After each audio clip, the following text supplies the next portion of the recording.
Voilà, bonjour à chacun, bonjour à chacune et très heureux d'être parmi vous et avec vous, que ce soit le matin, l'après-midi ou la soirée. Je vous souhaite un bon moment avec un message pour toi. Que Dieu vous bénisse. Nous sommes très heureux de nous retrouver dans ces moments, dans ce temps de partage. Et je salue tous ceux et toutes celles qui nous ont rejoints et qui nous rejoignent pour permettre à d'autres de se connecter. Nous allons marquer dans quelques instants une très courte pause, mais aujourd'hui nous lirons dans Ésaïe chapitre 36, nous lirons du verset 4 au verset 7, Ésaïe 36 verset 4 à 7. Je vous retrouve dans quelques instants.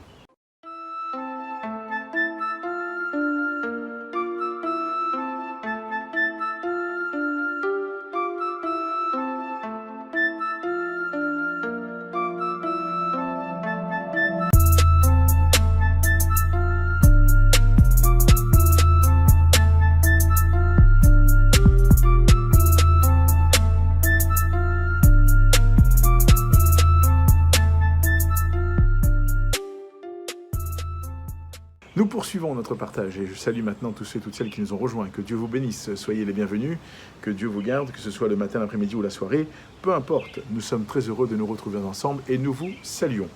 Nous lisons, comme cela a été dit dans Ésaïe 36, versets 4 à 7, Rabshakeh leur dit, dites à Ézéchias, ainsi parle le grand roi, le roi d'Assyrie. Quelle est cette confiance sur laquelle tu t'appuies ? Je te le dis, ce ne sont que des paroles en l'air. Il faut pour la guerre de la prudence et de la force. En qui donc as-tu placé ta force pour t'être révolté contre moi ? Voici, tu l'as placé dans l'Égypte. Tu as pris pour soutien ce roseau cassé qui pénètre et perce la main de quiconque s'appuie dessus. Tel est Pharaon, roi d'Égypte, pour tous ceux qui se confient en lui. Peut-être me diras-tu, c'est en l'Éternel notre Dieu que nous nous confions. Mais n'est-ce pas lui dont Ézéchias a fait disparaître les hauts lieux et les autels, en disant à Juda et à Jérusalem, vous vous prosternerez devant cet autel. Quand vient l'heure du doute, quand vient l'heure de la pression, quand vient l'heure de l'oppression, c'est un petit peu exactement ce que vit le peuple ici. Voyez-vous, cet ennemi qui est compliqué, qui est difficile.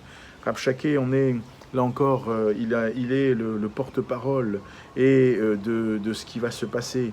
Le roi d'Assyrie, là encore, l'envoie vers Israël.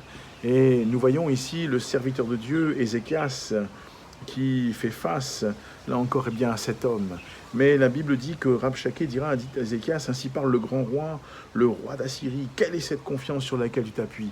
Quelque part, voulant dire, mais est-ce que tu es convaincu de cette confiance que tu as ? Est-ce que tu es convaincu, est-ce que tu es sûr que cette confiance que tu mets dans ton Dieu, finalement, parce qu'il le dit implicitement, il veut, là encore, détourner les choses. Est-ce que cette confiance que tu mets en ton Dieu, penses-tu qu'elle est vraiment solide ? J'ai l'impression que ce ne sont que des paroles en l'air, parce qu'il leur dira, pour faire la guerre, il faut de la prudence et de la force. En qui donc as-tu placé ta confiance pour t'être révolté ? Et là, il parle de l'Égypte. L'Égypte qui, là encore, à ses yeux, aux yeux là encore, du roi d'Assyrie, semble être complètement par terre et n'ayant plus de force. Voici, tu l'as placé en Égypte, tu as pris pour soutien ce roseau cassé qui pénètre et perce la main de quiconque s'appuie dessus. Voyez-vous, il insinue que le peuple de Dieu s'appuie sur l'Égypte. Mais il va encore plus loin. Peut-être me diras-tu que c'est en l'Éternel. Et là, on arrive à un point important.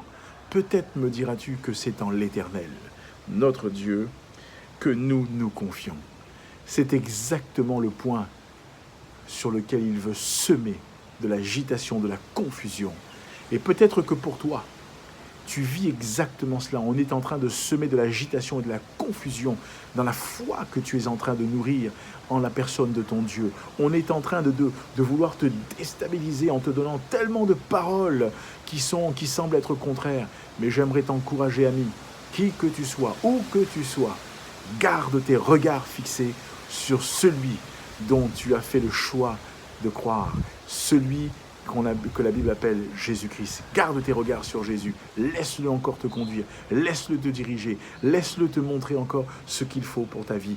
Et tu verras la main de Dieu qui agira dans ta vie et dans ton cœur. Oui, ce n'est pas par hasard. Dieu sait ce qu'il fait. Israël faisait face à une pression, une oppression.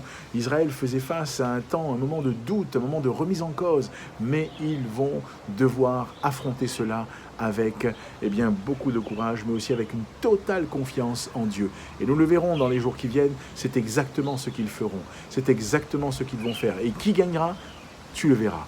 À moins que tu prennes le temps de lire, mais tu l'entendras et tu le liras, tu le verras. Je t'encourage, si tu veux connaître qui est ce Dieu-là, à faire ce parcours découverte que nos amis de la CMM proposent. C'est un partenariat que nous avons avec eux qui est totalement gratuit. Tu n'as rien à payer, si ce n'est là encore à prendre du temps et à étudier, et tu verras. Là encore, il y a un QR code, il y a une adresse, tu peux flasher ou recopier et tu seras ramené sur une page intitulée « Un guide pour la vie ».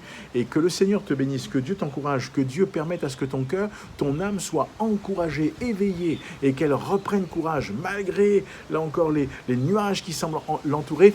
Dieu est fidèle, il est présent. Alors que Dieu te garde, je te souhaite, où que tu sois, une bonne fin de matinée, une bonne fin d'après-midi ou une bonne soirée. Que Dieu te bénisse et à bientôt pour un message pour toi.